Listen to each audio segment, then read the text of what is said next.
I've done something I never thought I'd do, and it's going to change the way I approach my landscape photography forever.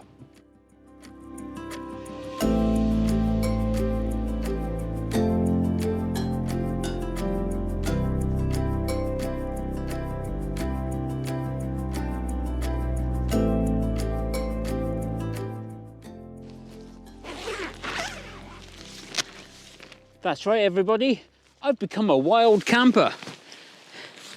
I finally decided, to join everyone, and I bought a tent to do wild camping so I can go out and take landscape photographs both in the evening, camp overnight, and then shoot again in the morning. And that's what I'm going to do here tonight, here at Belstone Common on Dartmoor. Right, I'm sure some of the experienced campers out there right now are furiously typing into the comment section of this video, tell me how I've got my tent set up wrong, and that is quite possible. This is the first time I've ever pitched a tent by myself, so I'm sure I've got a few things wrong. But before I tell you more about my journey to becoming a wild camper and how I've got to this point, I am here to take photographs. That's the point of me getting a tent, was to help me be in more locations at better times of the day to capture those photographs. And I've got the sun setting over there just to the left of me, casting some really nice light over Belstone Common. So why don't we take some pictures first, and I'll talk more about camping in a bit.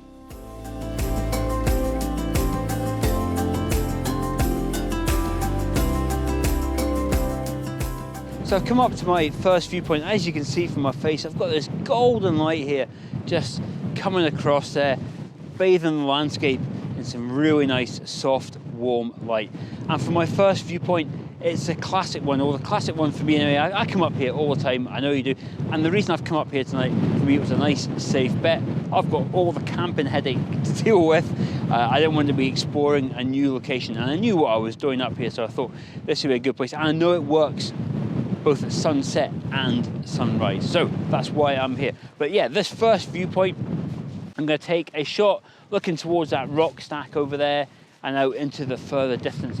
Clouds a bit interesting. It has been forecast to be a clear night tonight, so I wasn't quite, there's more cloud about it than I thought, so I wasn't really sure what was going to happen.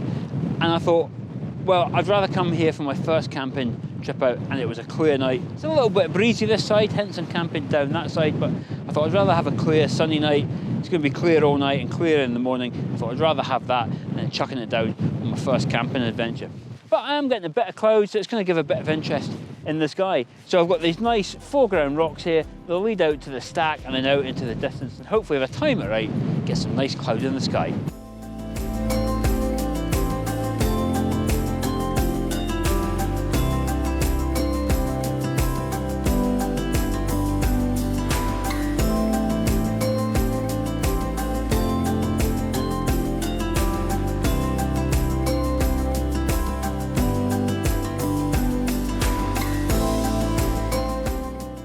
Welcome back to the tent. Unexpectedly, the sun dropped down below a bank of cloud that I hadn't spotted on the horizon, so sunset has kind of fizzled out. Now, I'm going to shoot sunrise, but the best bit is, because I'm going to be here already, I won't have to get up at 3 o'clock in the morning. But before we move on to sunrise, let me tell you how I've got to this point where I've decided to go wild camping. First of all, let me tell you about my wild camping history. So while this is my first tent and this is my first solo wild camp, it is not the first time I have actually been wild camping. I've got a good friend who's a photographer and YouTuber called Gareth Danks, and for a long time on his channel he been out making videos about wild camping, and I would joke in the comment section that I would actually go along with him, but you know, I'm more of a bed and breakfast, full cooked breakfast type person, so I never really thought I'd actually do it. But he did wear me down, and I did go to Wales, and we did some camping at the top of some the mountains in the Brecon Beacons. And while the conditions weren't exactly brilliant for photography, I did actually have a really good time. I already knew what the benefits would be. You know, you could go to a location, shoot sunsets, camp overnight, and then you'd be right where you needed to be to do sunrise. So I got it. But actually, once I'd done it once, I kind of thought, oh, actually, it's not so bad. But that was a couple of years ago now, and I kind of left it on the back burner. But it's always been at the back of my head that maybe I'll give it one more try. In late 2021, I was making final preparations to go on a big photography trip to Iceland, and I needed to get a new jacket. And I decided to buy it from a local store, one that I hadn't bought from before, called Taunton Leisure. They're a family-run local outdoor adventure shops across the southwest. So I went in there, popped in, got some really good advice, bought the jacket. Happy days. I have since been back to that shop. I've bought another 3 jackets. I think, you know, for outdoor people, I think jackets are a bit like camera bags. You know, you can never have too many.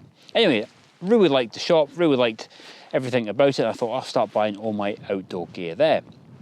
I also follow their YouTube channel, which I'll put a link for in the video description below. And then I noticed that they were going to run a thing called the Tent Show in Exeter. And I thought that's an ideal opportunity for me to have a look at some tents, because still, like I said, at the back of my mind I was thinking about doing some wild camping. So I popped along to the show. I met I think it was the Exeter store manager, and he gave me some really good advice. He had lots of tents on show, and he talked me through, and I eventually got this one. It was the MSR1. I think I'll stick the full title below, but I was really happy with that. And then after that, once I got the tent, it was really just a matter of getting a few other bits and pieces to get myself ready to this point. So I've got myself a sleeping mat, I've already got a sleeping bag.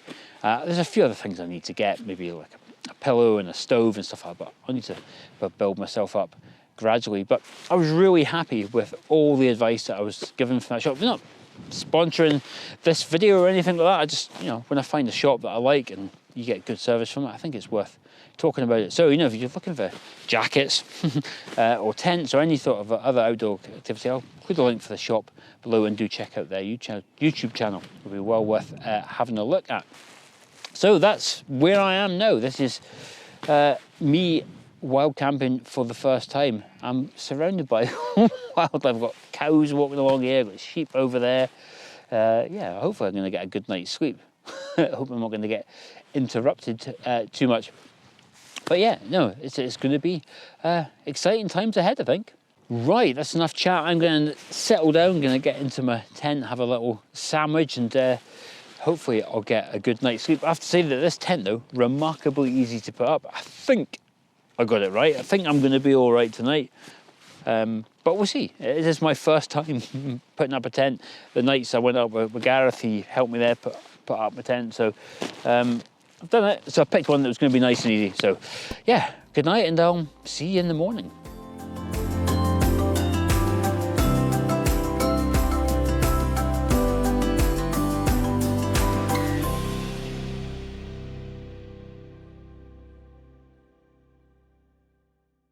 Good morning. After what shall we call an interesting night of sleep, I actually managed to sleep in, but fortunately, because I'm here, I still made sunrise. Only just though, you just see it just peeking above the horizon. So first things first, better capture some photographs. Okay, just while the sun has gone behind a sliver of cloud, I'll tell you about the composition that I've got. So I'm pretty well on the opposite side of where I was yesterday, and I'm looking back towards that stack that I was actually standing on. And the thing I like about this shot is hopefully when I get the morning light, so I've got all these rocks here in the foreground. They're quite a tricky thing to compose actually, because it's quite messy, it can be quite confusing at times, so it's a matter of really taking a bit of time with your composition.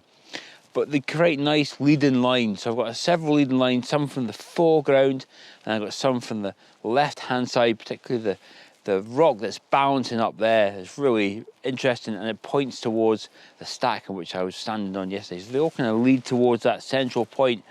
And then I've got a nice sky. I don't know why at the moment though, it's just not quite catching the light.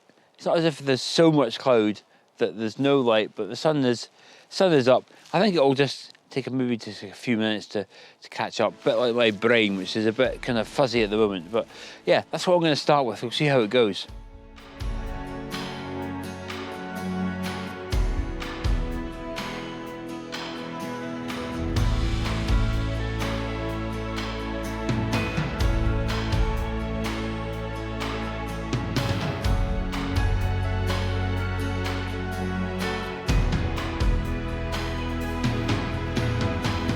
Right, that was a busy few minutes of photography just as to get that first morning light. Obviously I was in the ideal position to capture it, because I had my tent. I was wild camping. Last night, right, so yeah, I didn't sleep very well last night. Not really surprising. I don't really sleep that well when I'm camping. It's not as if I was uncomfortable. I just couldn't really get to sleep. It's really busy out here with sheep, Dartmoor wild ponies I saw at 1 o'clock in the morning munching their way through, herd of cows and stuff like that. So, and the sheep were bleating all night. I put my earplugs in and then I missed my alarm and I woke up with just about, actually when you saw that sunrise, that's just the point I woke up. So I was actually just starting to get to sleep. But I've had a good time anyway, good first time out with a tent, got some experience, I know how to put it up. I'm not sure if it was the ideal place, probably best place of all, because on the other side there, where it is a little bit flatter, that's where the wind's coming from. So I think I was probably in the best place. So yeah, the only thing I'm probably missing is something like a jet boil. I think I need to get one of those because I really miss my morning coffee. I'm feeling pretty wrecked, obviously because I've not had a lot of sleep, but I think I could have really done with a cup of coffee this morning. But what an adventure. It's the start of my wild camping adventure. Got these endless possibilities now, because as I venture further out into Dartmoor and I go further and further and go to these more remote locations, getting there for sunrise or staying out there to sunset is becoming increasingly difficult. So a tent like this is going to hopefully open up a few more possibilities for me. But I do hope you have enjoyed this video, enjoyed looking at the photographs. If you've got any little wild camping tips or whatever, or what to do with how to pitch a tent or things that I should buy, just let me know in the comments below. Or if you know of any good wild camping Dartmoor locations, let me know in the comments below. But if you did like this video, please do hit that like button, leave me a comment. I do genuinely like reading everyone's comments and I do try and reply to them all as well. But until the next video, I'll see you then.